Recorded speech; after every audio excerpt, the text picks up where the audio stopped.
Assalamualaikum warahmatullahi wabarakatuh. Bismillahirrahmanirrahim.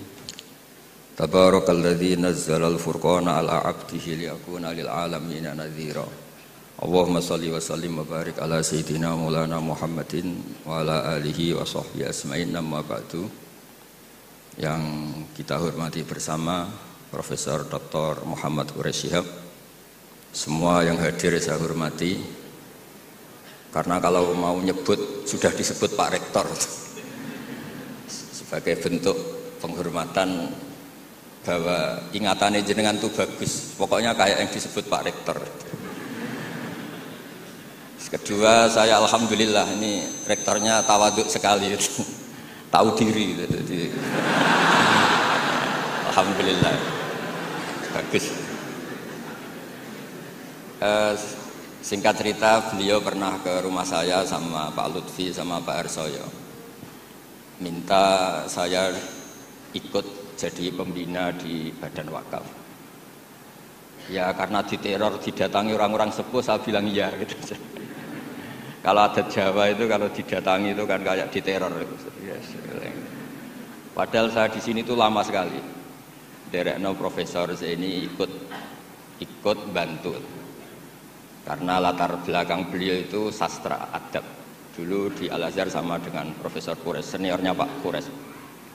Saya mulai kecil nekuni fikih, terutama fikih. Tapi karena bapak saya itu hafal Quran, keluarga saya itu banyak yang hafal Quran.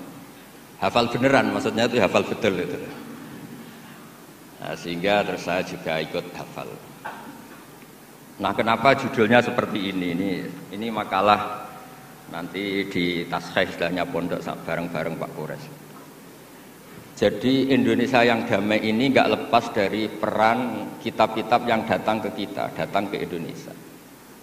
Misalnya arti kemenangan. Arti kemenangan itu tafsir yang datang ke kita. Ini yang paling terkenal kan tafsir Munir, karangannya Syekh Nawawi Al-Jawi. Itu beliau menyebut kemenangan umat Islam itu kemenangan logika. Logika bahwa alam raya ini dimulai dari satu Tuhan yang berstatus wajibil wujud, tentu lebih masuk akal ketimbang logika yang lain. Misalnya logika nihilisme, bahwa alam ini dimulai dari ketiadaan. Karena itu melahirkan satu teori ketiadaan menciptakan yang ada. Jadi nanti membingungkan, ada teori al-adamu yakhluqu maujudan, sesuatu yang enggak ada itu menciptakan yang maujud. Itu tentu enggak ketemu nalar. Ini saya baca ya, nanti di tasih Pak Quraish. Awal makalah, saya baca Arabnya. Jadi yang pernah kuliah di Fakultas Syariah ini dosennya banyak yang santri saya ini, tapi nggak berani baca depan saya. Nanti kalau salah langsung dipecat sama Pak Rektor. Saya di sini itu mulai tahun 2000 sama Profesor ini. Dulu belum Rektor itu Pak Fathul Wahid. Tahu-tahu jadi atasan saya ini. Enggak bener gitu. Tapi nanti di akhirat atasannya saya lagi nanti kalau karena yang bisa nyafaati itu orang hafal Quran itu. Jadi harus saya baca ya. Kata Syekh Nawawi, wa may yatawallallaha wa rasulahu walladzina amanu fa inna hizballahi humul ghalibun. Siapa yang mempertuhankan Allah, mengikuti semua aturannya Allah, seterusnya terus pasukan Allah itu pasti menang. Ini ikut Al-Maidah 56. Wa may yattakhidhum awliya fin nusrah fa innahum junduwa wa junduwa humul ghalibun ala a'daihim bil hujjah fa innaha mustamirratun abadan amma bisaulah wa daulah faqad yuhlabun. Jadi kemenangan umat Islam yang permanen itu kemenangan logika. Kalau kemenangan perang, kemenangan bernegara, kemenangan sosial, orang Islam ya pernah kalah. Zaman Nabi Sugeng saja pernah mengalami kalah periode Mekah. Ketika periode Madinah juga pernah mengalami kalah di peristiwa perang Uhud. Tapi kalah sosial ini tidak ada pengaruhnya dengan kalah secara logika. Logika bahwa alam ini dimulai dari satu Tuhan wajibil wujud tentu lebih mudah dicerna. Makanya beliau ngendikan menang itu ala a'daihim bil hujjah fa innaha mustamirratun abadan, karena logika itu yang abadi. Artinya gini, ketika kita secara sosial ekonomi kalah, mungkin secara apa kalah, meskipun kita tidak ingin kalah, Tapi jangan pakai ukuran itu. Nanti jangan-jangan ketika kita kalah kaya sama nyuwun sewu non muslim atau kalah kaya sama yang sholat, buruhnya orang tidak sholat, yang sujud buruhnya orang yang tidak sujud. Anda tidak perlu merasa kalah. Ketika Anda kerja dan tolabul halal itu yang merintahkan Allah. Jadi Anda tidak pernah buruh di mata Allah. Distatuskan tolabul halal, orang yang mencari apa? Halal, dan itu ibadah. Karena Islam hanya mengakui hukumnya Allah. Dulu Sayyidina Ali karramallahu wajhah pernah ajjaro nafsahu li Yahudiyan, juga pernah kerja di orang Yahudi. Tapi nggak merasa hina karena tolabul halal itu perintah Allah. Dulu Nabi pernah nggak punya uang. Alhamdulillah ditiru banyak umatnya, kalau nggak punya uang itu banyak alhamdulillah itu. Semoga jangan karena ingin punya uang ingin jadi dosen, berarti nyari jadi guru karena ingin punya uang. Semoga enggak jadi guru karena ingin ngajar. Nggih monggo niki tobat niki gitu. Jadi walhasil terus akhirnya Nabi itu mau beli gandum lah atau makanan. Cara Indonesia mungkin beras. Cara Jawa itu ngutang.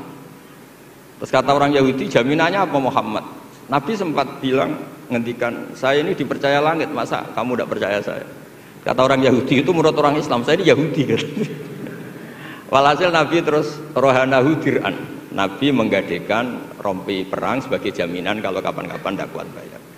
Ya muamalah sama orang Yahudi. Jadi intinya tafsir yang datang ke kita itu banyak cerita. Bahkan cerita fitnah min adzabil qabri itu ceritanya Sayyidah Aisyah itu didatangi dua perempuan Yahudi. Sayyidah Aisyah itu dermawan sekali. Ya memang orang-orang soleh itu jubila auliya wa ala sakha. Orang soleh itu pasti dermawan. Karena sering dikasih, terus si orang Yahudi, perempuan Yahudianya ini mendoakan semoga kamu diselamatkan dari siksa kubur. Sama sih ingat redaksi di kitab Bukhari. Walam an'am an usaddiqahuma, kata Sayyidah Aisyah, saya tidak nyaman membenarkan dia karena dua orang ini orang Yahudi. Setelah Nabi datang terus diceritani sama Sayyidah Aisyah, itu benar bahwa nanti memang ada adzabil qabri. Semenjak itu ada isti'adzah min adzabil qabri. Allahumma inni a'udzubika, seterusnya sampai min adzabil qabri wa min fitnatil mahya. Dan masih banyak lagi cerita-cerita sosial Nabi yang Nabi tertawa-tawa ketika orang Yahudi bilang nanti pas kiamat itu kan hancur semua Muhammad. Lalu orang-orang sudah mati diletakkan di mana? Pokoknya terus orang Yahudi cerita-cerita, terus Nabi tertawa-tawa, fadhahika hatta badat nawajiduhu tasdiqan lima qalahul habru. Nabi tertawa-tawa, oh iya benar. Semenjak itu ada ilmu bersama bahwa kalau orang Yahudi, orang Nasrani cerita ilmiah itu la tusaddiquhum wa la tukadzibuhum. Kamu jangan ngambil sikap membenarkan, juga jangan sampai ngambil sikap mendustakan. Kamu benarkan jangan-jangan pas yang muharraf, yang tipuan. Kamu dustakan jangan-jangan yang masih orisinil. Makanya secara ilmiah Nabi ngendikan la tusaddiquhum wa la tukadzibuhum. Intinya tidak ngambil sikap ekstremis itu juga ajaran tafsir yang sampai ke kita. Karena kita ini butuhnya menang fil hujjah. Dan Allah sering ngendikan di beberapa ayat, diantaranya tentu qul falillahil hujjatul baligh. Makanya di sini saya itu profesor sering ngaji di sini Pak Kures. Tapi entah lupa apa tidak, saya tuh sering ngaji direktorat sama Pak Fathul Wahid. Harusnya sudah jadi kiai karena sering ngaji sama saya. Tapi kalau jadi kiai kan kata Profesor Zaini itu pernah cerita kalau jadi kiai itu rezekinya agak jelas, nggak per bulan dapat apa gaji. Makanya Pak Zaini pas ketua ini sayang Bu Ova nggak hadir karena beliau di Jakarta. Putri Pak Zaini sekarang yang jadi rektor di UGM. Itu ada Ustadz latihan kiai itu jatuh di Indramayu. Pas itu beliau ketua wilayah itu Kemenak di Indramayu. Itu jatuh, santrinya tuh susahnya bukan main, tapi kata kiainya enggak apa-apa, masih kan. Ternyata yang dipegang itu salam tempel itu. Jadi badannya enggak dipikir tapi masih. Karena dulu jadi kiai itu susahnya minta ampun.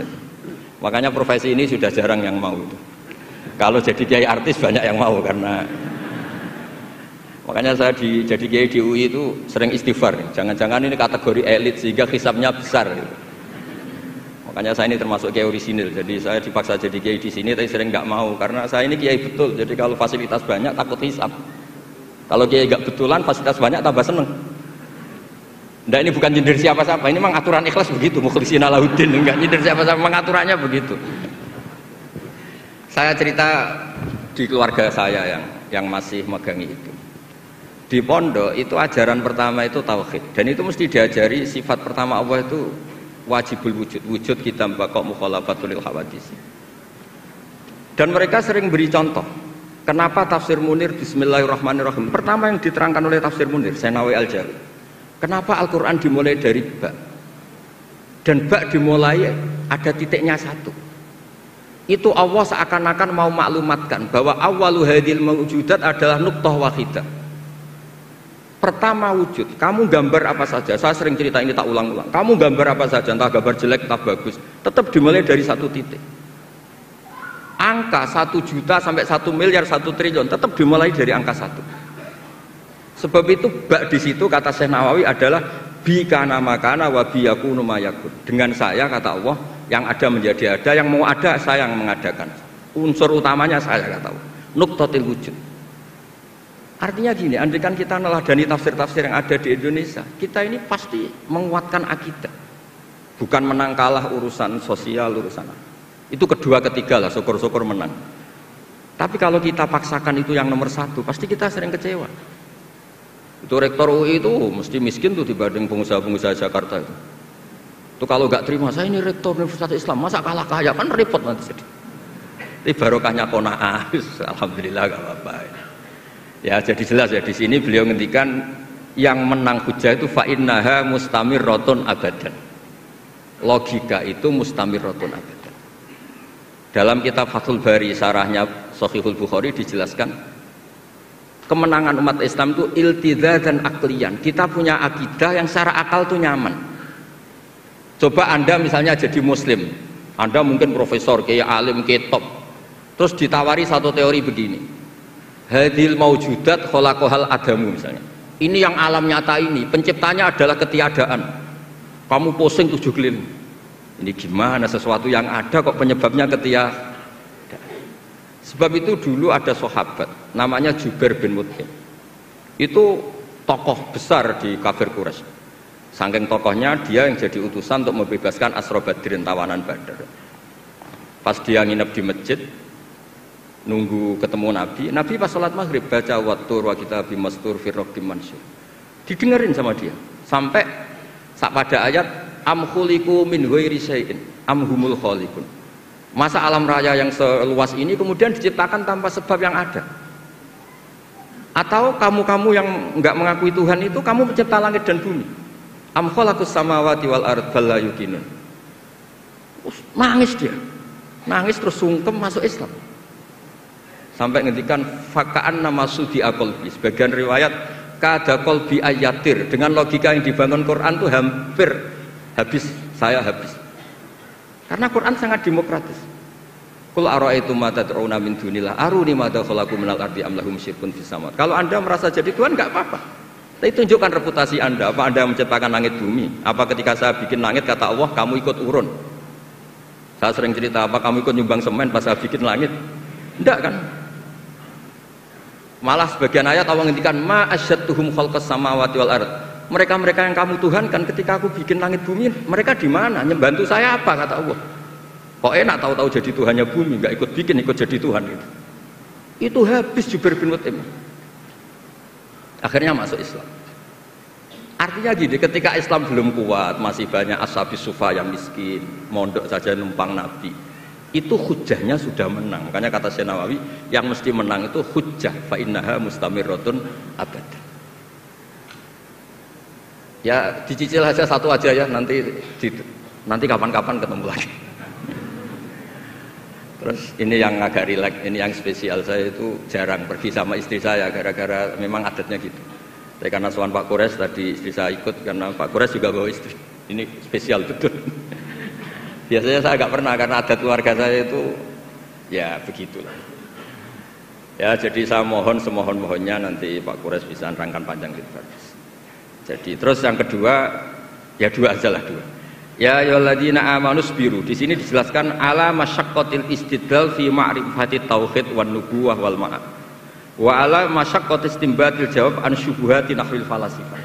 Wahai orang-orang yang beriman, bersabarlah kamu. Di sini artinya sabar itu apa? Membuat logika yang mudah difahami banyak orang, kemudian orang itu mencintai Allah dan Rasul. Dulu itu ada orang Bedui. Ketika Imam Asy'ari berpendapat Iman yang diterima itu imanul mufakkir, bukan imanul muqallid. Enggak boleh taklid buta dalam iman. Terus ditentang banyak orang. Dulu zaman Nabi banyak orang Bedui imannya diterima. Terus kata Imam Asy'ari, coba kamu jalan-jalan di kampung. Ternyata orang kampung ketika ditanya, bima arafta rabbak, kamu selalu ngurusi ternak, ngurusi sapi, unta, kamu tahu Tuhan kamu dari mana? Jawabnya orang Arabi ini, al-ba'ratu tadullu alal ba'ir wa atharul aqdam yadullu alal masir. Ada kotoran ya ada sapinya. Kalau ada bekas orang lewat ya pasti ada yang lewat. Artinya kalau ada makhluk itu pasti ada atharun min athari qudratillahi ta'ala. Pasti ada bukti yang menciptakan.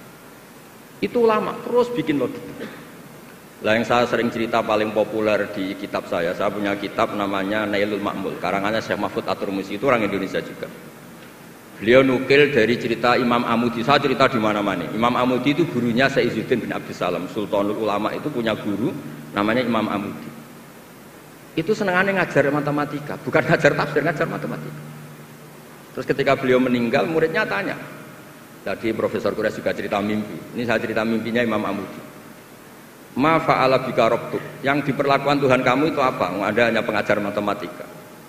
Terus kata Imam Amudi, ternyata ketika Allah ketemu saya mengumpulkan banyak malaikat, disuruh ngajar saya. Saya masih hafal teksnya. Istadilla ala wahdaniyati bi hadrati malaikati. Coba kamu terangkan cara menemukan saya bahwa saya ini satu di depan para malaikat. Kalau malaikat kan sudah tahu karena bawa aras, bawa surga neraka. Kata Imam Amudi, beliau ngendikan semuanya adalah, beliau ngendikan angka itu 2, 3 sampai 1 triliun sampai berapapun, nisbatu dzalika ilal wahid nisbatul far'i ilal asli. Angka itu entah 2, entah 4, entah 1 miliar, 1 triliun. Dibandingkan angka 1 tetap namanya nisbatul far'i ilal asli. Tetap semuanya itu tabang dari angka 1. Fasabatal wahid jalla jalaluh. Maka yang mesti abadi, yang mesti ada al-wahid jalla jalaluh. Allah senangnya bukan main. Loh ini lo pinter, enggak jadi malaikat sudah ngerti kalau saya ini satu. Nah, itu ya pinternya ulama. Isbiru ala masyaqqatil istidlal fi ma'rifatit tauhid. Nggih, clear ngoten mawon. Monggo niki kula saya bulbet karena saya niki anak buah Pak Wahid ning pegawai. Monggo jenengan.